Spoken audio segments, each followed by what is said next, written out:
ओम शांति। आज है 18 जून 2020 की साकार मुरली। पहले एक नज़र मुरली की मुख्य पॉइंट्स पर। बाबा ने कहा, अभी तुम बच्चे ऐसे कभी नहीं कहेंगे कि भगवान ही सुख दुख देता है, क्योंकि तुम जान गए हो कि बाप है ही सिर्फ सुखदाता। तुम बच्चों को अंदर में खुशी से गदगद होना चाहिए कि बेहद का बाबा, शिव बाबा हमको डायरेक्ट पढ़ा रहे हैं। वही ज्ञान का सागर है। सृष्टि के आदि मध्यंत को भी वही जानता है। सिवाय एक बाप के तुम्हें और कोई को याद नहीं करना। अंत तक पढ़ना है तो जरूर टीचर को याद करना पड़े। उन पर तो बलिहार जाना चाहिए जो तुम्हें सारे रचता और रचना की नॉलेज सुनाते हैं। फिर कहा, बच्चे कहते हैं बाबा हमने आपको अपना वारिस बनाया है। बाप कहते, हम भी बच्चों पर ही वारी जाते हैं, अर्थात बच्चों को ही अपना वारिस बनाते हैं। बाप को वारिस बनाकर फिर तुम्हें अपना शरीर निर्वाह भी जरूर करना है। सिर्फ ट्रस्टी समझकर रहना है। आगे कहा, मनुष्यों को पुण्य आत्मा बनाने में ही पैसा लगाना है। कभी कोई पाप कर्म में पैसे खराब नहीं करने, सर्विस भी कायदे सिर करनी है। पुण्य आत्मा बनने के लिए याद में जरूर रहना है। माया का धर्म है तुम्हारे योग को तोड़ना। यह भी होगा क्योंकि ड्रामा में नूंद है। और लास्ट में बाबा ने कहा, योग में ही माया विघ्न डालती है। माया का तूफान ना आए, योग लगा ही रहे, फिर तो सबकी कर्मातीत अवस्था हो जाए। फिर तो यहाँ कोई रह ना सके, सब चले जाएंगे।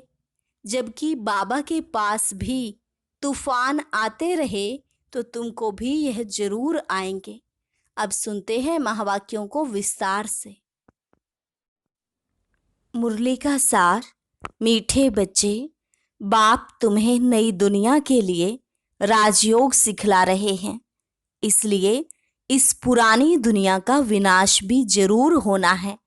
प्रश्न, मनुष्यों में कौन सी एक अच्छी आदत पड़ी हुई है लेकिन उससे भी प्राप्ति नहीं होती?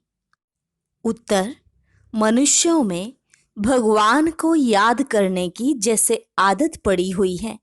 जब कोई बात होती है तो कह देते हैं, हे भगवान। सामने शिवलिंग आ जाता है, लेकिन पहचान यथार्थ न होने के कारण प्राप्ति नहीं होती है। फिर कह देते, सुख दुख सब वही देता है। तुम बच्चे अभी ऐसे नहीं कहेंगे। ओम शांति। बाप जिसको रचता कहा जाता है, किसका रचता? नई दुनिया का रचता। नई दुनिया को कहा जाता है स्वर्ग व सुख धाम। नाम कहते हैं परंतु समझते नहीं हैं। कृष्ण के मंदिर को भी सुख धाम कहते हैं। अब वह तो हो गया छोटा मंदिर। कृष्ण तो विश्व का मालिक था। बेहद के मालिक को जैसे कि हद का मालिक बना देते हैं। कृष्ण के छोटे से मंदिर को सुख धाम कहते हैं।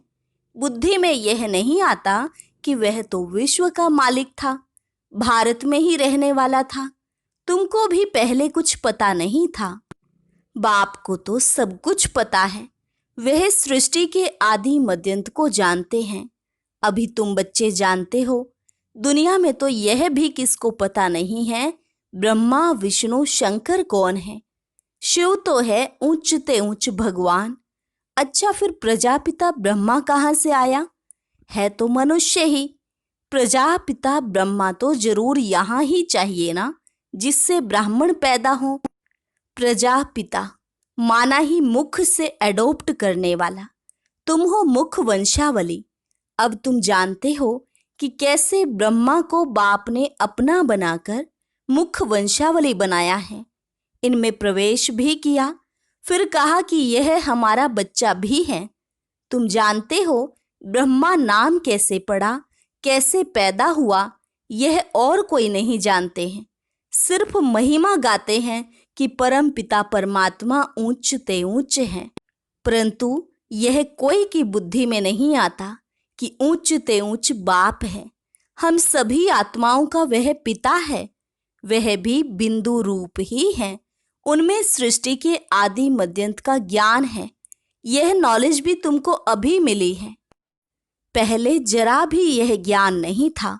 मनुष्य सिर्फ कहते रहते हैं ब्रह्मा विष्णु शंकर, परंतु जानते कुछ भी नहीं। तो उन्हों को ही समझाना है। अभी तुम समझदार बने हो, जानते हो कि बाप ज्ञान का सागर है, जो हमको ज्ञान सुनाते हैं, पढ़ाते हैं। यह राजयोग है ही सतयुग नई दुनिया के लिए। तो जरूर पुरानी दुनिया का विनाश होना चाहिए। उसके लिए यह महाभारत लड़ाई है। आधा कल्प से लेकर तुम भक्ति मार्ग के शास्त्र पढ़ते आए हो। अब तो बाप से डायरेक्ट सुनते हो। बाप कोई शास्त्र नहीं बैठकर सुनाते हैं। जप तप करना, शास्त्र आदि पढ़ना, यह सब भक्ति है। अब भक्तों को भक्ति का फल चाहिए, क्योंकि मेहनत करते ही हैं भगवान से मिलने के लिए। परंतु ज्ञान से है सद्गति। ज्ञान और भक्ति दोनों इकट्ठे चल ना सके। अभी है ही भक्ति का राज्य, सब भगत हैं। हर एक के मुख से ओ गॉड फादर जरूर निकलेगा। अब तुम बच्चे जानते हो कि बाप ने अपना परिचय दिया है कि मैं छोटी बिंदु हूं। मुझे ही ज्ञान का सागर कहते हैं। मुझ बिंदु में सारा ज्ञान भरा हुआ है। आत्मा में ही नॉलेज रहती है। अभी तुम बच्चे समझते हो कि उनको परमपिता परमात्मा कहा जाता है। वह है सुप्रीम सोल, अर्थात सबसे ऊंचते ऊंच पतित पावन बाप ही सुप्रीम है ना।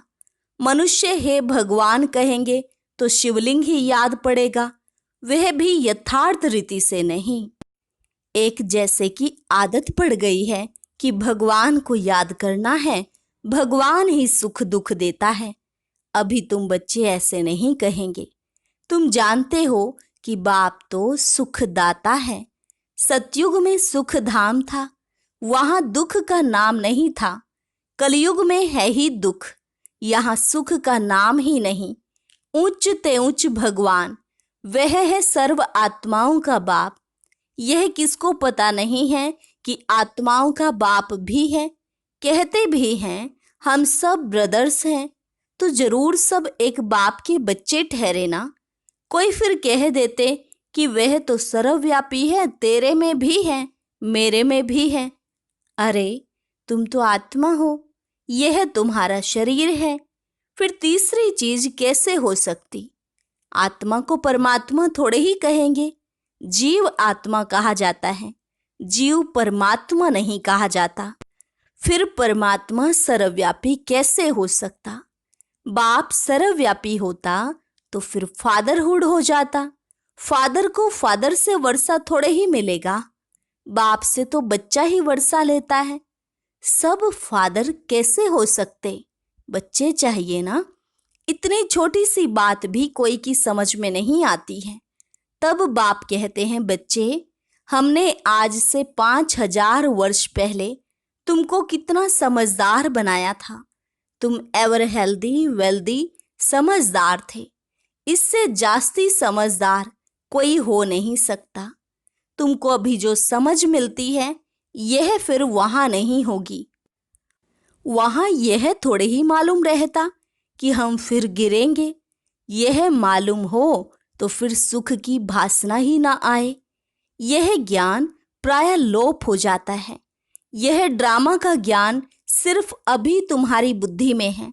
ब्राह्मण ही अधिकारी रहते हैं। तुम्हारी बुद्धि में है कि अब हम ब्राह्मण वर्ण के हैं। ब्राह्मणों को ही बाप ज्ञान सुनाते हैं। ब्राह्मण फिर सबको सुनाते हैं।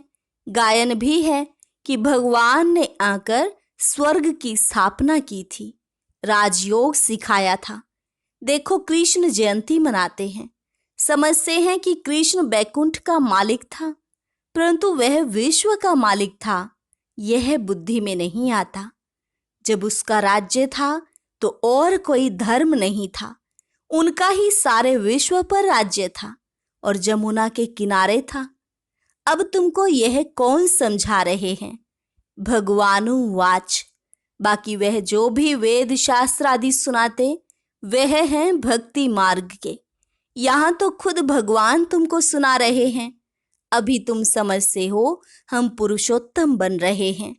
तुमको ही यह बुद्धि में है कि हम शांति धाम के रहने वाले हैं, फिर हम आकर 21 जन्मों की प्रारब्ध भोगेंगे। तुम बच्चों को अंदर में खुशी से गदगद होना चाहिए कि बेहद का बाबा, शिव बाबा हमको पढ़ा रहे हैं। वह ज्ञान का सागर है, सृष्टि के आदि मध्यांत को जानता है। ऐसा बाबा हमारे लिए आया है तो खुशी में गुदगुदी होती है। बाबा को कहते हैं, बाबा हमने आपको अपना वारिस बनाया है। बाप बच्चों पर वारी जाते हैं। बच्चे फिर कहते हैं कि भगवान आप जब आएंगे तो हम आप पर वारी जाएंगे, अर्थात बच्चा बनाएंगे। यह भी अपने बच्चों को ही वारिस बनाते हैं। बाबा को वारिस कैसे बनाएंगे, यह भी गुह्य बात है। अपना सब कुछ एक्सचेंज करना, इसमें बुद्धि का काम है।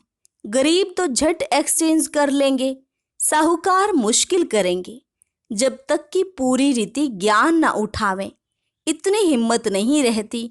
गरीब तो झट कह देते, बाबा हम तो आपको ही वारिस बनाएंगे। हमारे पास रखा ही क्या है, वारिस बनाकर फिर शरीर निर्वाह भी अपना करना है। सिर्फ ट्रस्टी समझकर रहना है। युक्तियां बहुत बताते रहते हैं। बाप तो सिर्फ देखते हैं कि कोई पाप कर्म में तो पैसे खराब नहीं करते हैं। मनुष्य को पुण्य आत्मा बनाने में पैसा लगाते हैं, सर्विस भी कायदे से करते हैं। यह पूरी जांच करेंगे, फिर सब राय देंगे। यह भी धंधे में ईश्वर अर्थ निकालते थे ना, वह तो था इनडायरेक्ट। अभी बाप डायरेक्ट आए हैं। मनुष्य समझते हैं हम जो कुछ करते हैं उनका फल ईश्वर दूसरे जन्म में देते हैं। कोई गरीब दुखी है तो समझेंगे कर्म ही ऐसा किया हुआ है, अच्छे कर्म किए हैं तो सुखी हैं। बाप तुम बच्चों को कर्मों की गति पर समझाते हैं। रावण राज्य में तुम्हारे सब कर्म विकर्म ही हो जाते हैं। सतयुग और त्रेता में रावण ही नहीं, इसलिए वहां कोई कर्म विकर्म नहीं होता है। यहाँ जो अच्छे कर्म करते हैं उनका अल्पकाल के लिए सुख मिलता है, फिर भी कोई ना कोई रोग खिटपिट तो रहती ही है, क्योंकि अल्पकाल का सुख है। अभी बाप कहते हैं यह रावण राज्य ही खत्म होना है। राम राज्य की स्थापना शिव बाबा कर रहे हैं। तुम जानते हो यह चक्र कैसे फिरता है। भारत ही फिर गरीब हो जाता है। भारत आज से 5000 वर्ष पहले स्वर्ग था। इन लक्ष्मी नारायण का राज्य था। पहले गद्दी इनकी चली थी। कृष्ण प्रिंस, फिर स्वयंवर किया तो राजा बना, नारायण नाम पड़ा। यह भी तुम अभी समझते हो तो तुमको वंडर लगता है। बाबा आप सारे रचता और रचना की नॉलेज सुनाते हो। आप हमको कितना उच्च पढ़ाते हो। बलिहार जाऊं, हमको तो सिवाय एक बाप के और कोई को याद नहीं करना है। अंत तक पढ़ना है तो जरूर टीचर को याद करना है। स्कूल में टीचर को याद करते हैं ना। उन स्कूलों में तो कितने टीचर्स होते हैं, हर एक दर्जे का टीचर अलग होता है। यहाँ तो एक ही टीचर है। कितना लवली है। बाप लवली, टीचर लवली। आगे भक्ति मार्ग में अंधश्रद्धा से याद करते थे, अभी तो डायरेक्ट बाप पढ़ाते हैं तो कितनी खुशी होनी चाहिए। फिर भी कहते बाबा भूल जाते हैं। पता नहीं हमारी बुद्धि आपको क्यों नहीं याद करती है। गाते भी हैं ईश्वर की गति मति न्यारी है। बाबा आपकी गति और सदगति की मत तो बड़ी वंडरफुल है। ऐसे बाप को याद करना चाहिए। स्त्री अपने पति के गुण गाती है ना, बड़ा अच्छा है, यह उनकी प्रॉपर्टी है, अंदर में खुशी रहती है ना। यह तो पतियों का पति, बापों का बाप है। इनसे कितना हमको सुख मिलता है और सबसे तो दुख मिलता है। हाँ, टीचर से सुख मिलता है क्योंकि पढ़ाई से इनकम होती है। गुरु हमेशा किया जाता है वानप्रस्थ में। बाप भी कहते हैं मैं वानप्रस्थ में आया हूँ, यह भी वानप्रस्थी, मैं भी वानप्रस्थी, यह सब मेरे बच्चे भी वानप्रस्थी हैं। बाप, टीचर, गुरु तीनों ही इकट्ठे हैं।